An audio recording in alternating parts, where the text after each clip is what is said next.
নীলম,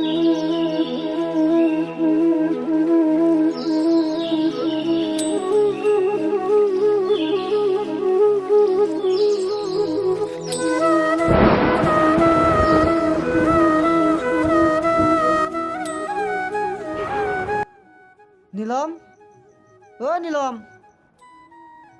ও নীলম, আছা? ৰতন দা দেখোন আহা ভিতৰলৈ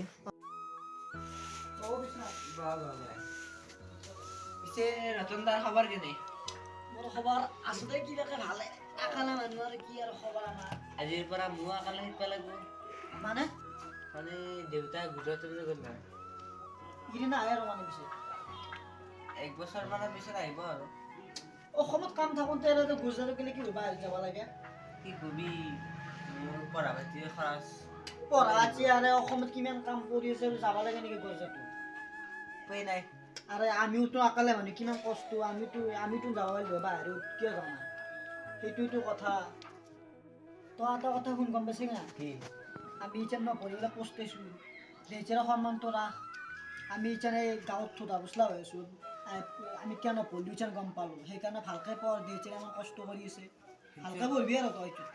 কিন্তু তোৰ ওপৰত ডিফেন্স তই কেনেকৈ পঢ়া আমিতো এতিয়া গমেই পালোঁ কিন্তু থৈ দিয়া গ'ল গাঁৱত নিজৰ ওপৰত ডিফেন্স ৰাখবি নতুন বৰ্ষত কিবা এটা কৰিলে নতুন বৰ্ষৰ পৰা আহিলে আৰু কি নকৰিবি মাথা মাৰ ভালকৈ পঢ়াটো আমিতো গেলোৱে আৰু আমি বেকাৰে হৈ গ'ল আমাৰ লাইফ আৰু গেল নীলম এটা কথা কওঁ কিন্তু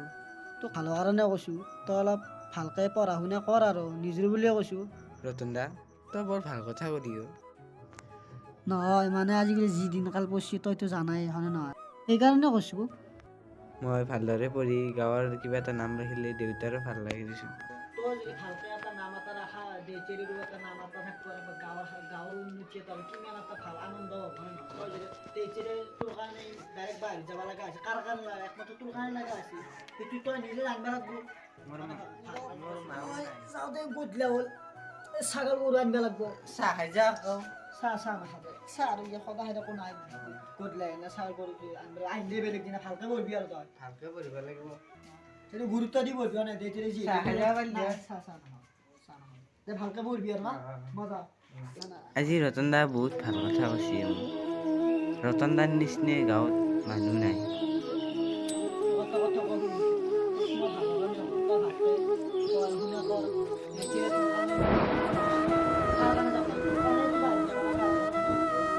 মই আজি বেৰে বহুত ৰতন দাৰ কথাটো ৰাখিব লাগিব আৰু দেউতাই বহুত কষ্ট কৰে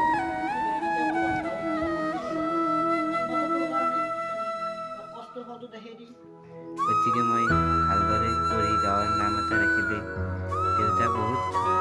গতিকে বহুত কষ্ট কৰিব লাগিব পঢ়াৰ নাম বহুত কষ্ট কৰিব লাগিব